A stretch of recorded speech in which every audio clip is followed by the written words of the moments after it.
आपने रामकृष्ण परमहंस के बारे में सुना है? उनके जीवन काल में ही लोग उन्हें भगवान की तरह पूछते थे। वे लोगों से बात कर रहे होते और वे कहते, जरा ठहरो। वे अंदर जाते और अपनी पत्नी से पूछते, आज खाने में क्या है? उनकी पत्नी शारदा को इससे बहुत शर्मिंदगी होती थी। उन्होंने कहा, रोने का कोई मतलब नहीं है, समय आ गया है।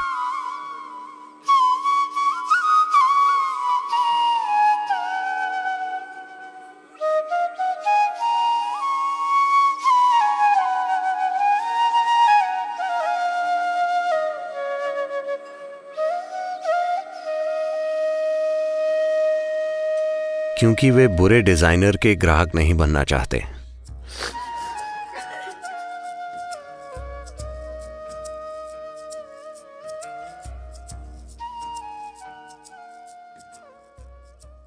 अब मैं चाहता हूं कि इस समय मैं जो भी कह रहा हूं आप उसे सही संदर्भ में समझें, क्योंकि इसे आसानी से गलत समझा जा सकता है।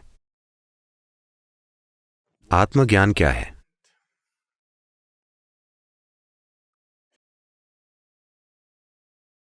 साठ के दशक में एक समय था, कैलिफोर्निया में ऐड चलते थे जो बताते थे कि अगर आप भारत जाते हैं तो इसमें 12 साल लगेंगे, $25। यहां आप 1 घंटे में आत्मज्ञानी हो सकते हैं। ऐसे ऐड चलते थे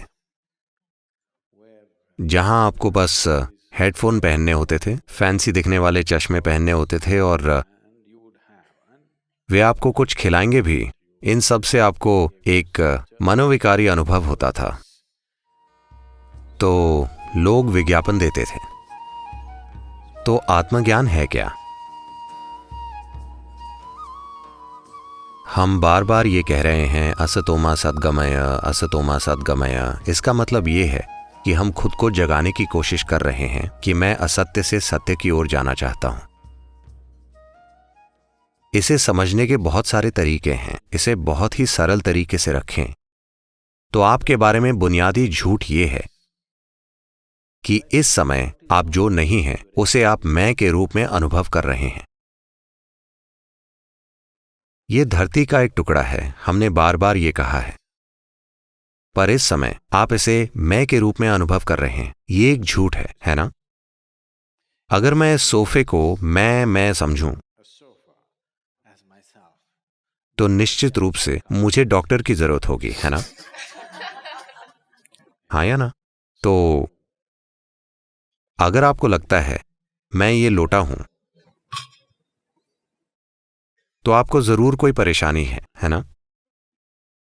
इलाज की जरूरत है या नहीं? अगर मुझे लगता है कि मैं एक पात्र हूं तो मुझे इलाज की जरूरत है, पर मेरा शरीर, इसे भी इस धरती से निकाला गया है। ये भी इसी धरती से निकाला गया था। हाँ, ये भी धरती का एक टुकड़ा है और ये भी धरती का ही टुकड़ा है ना? अगर मैं सोच सकता हूं कि ये मैं हूं तो मैं ये क्यों नहीं सोच सकता कि ये मैं हूं? ऐसा लगता है कि मेरा दिमाग कुछ अलग है।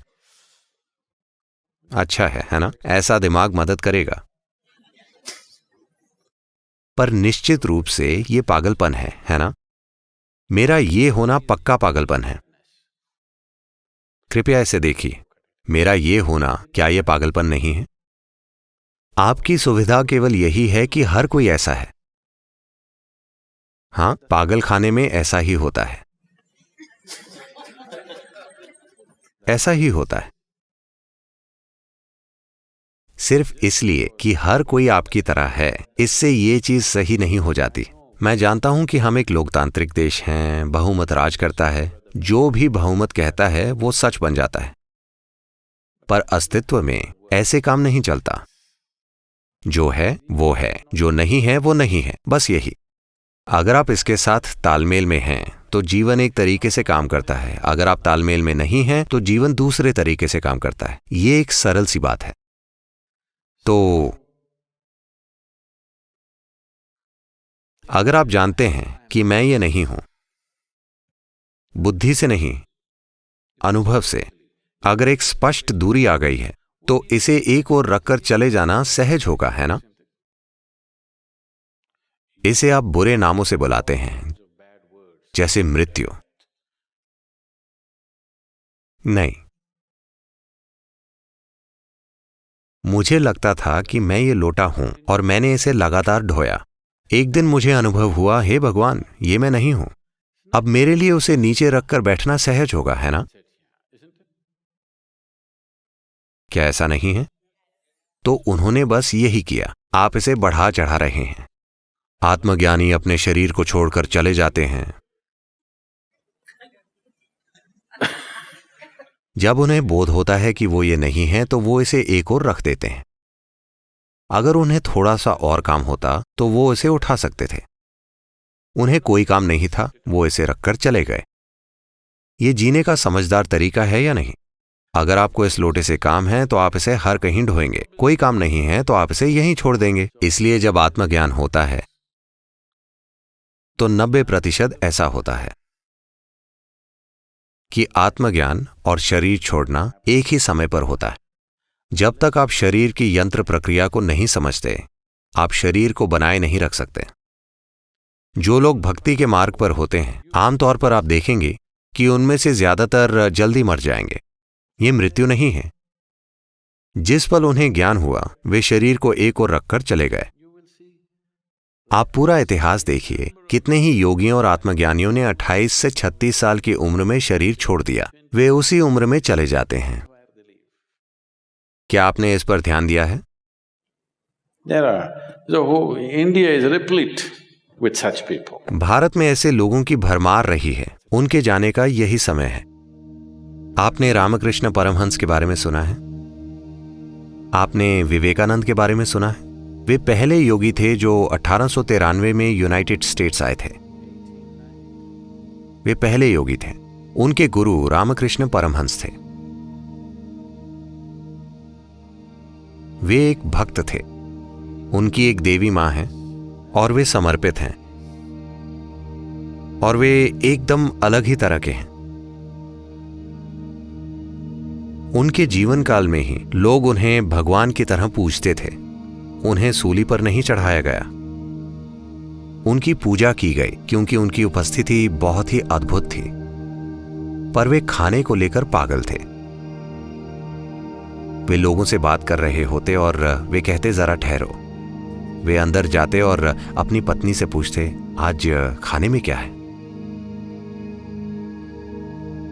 उनकी पत्नी शारदा को इससे बहुत शर्मिंदगी होती। वे कहती, आपकी दिक्कत क्या है?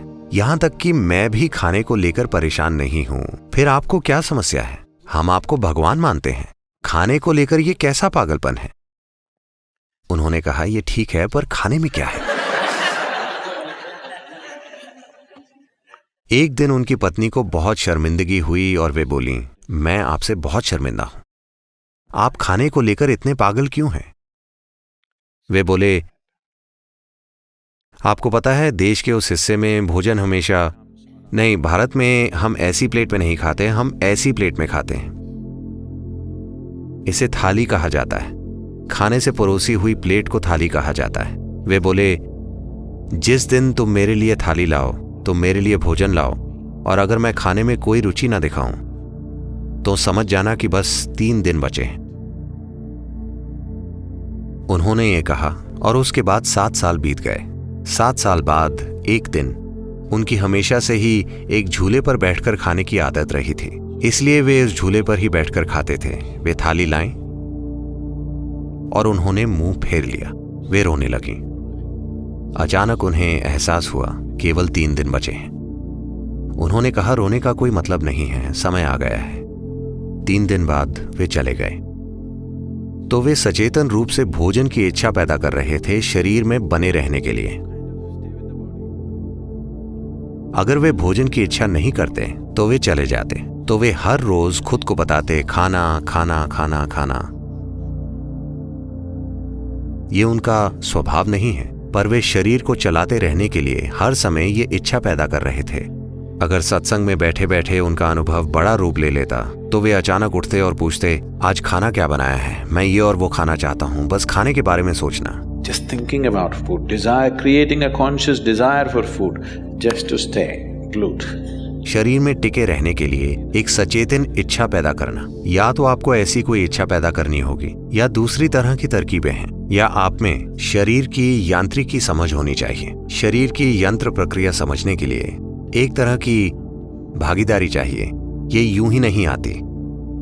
आत्मज्ञान एक पल में हो सकता है, पर समझ एक पल में नहीं आती, जन्मों तक काम करना पड़ता है।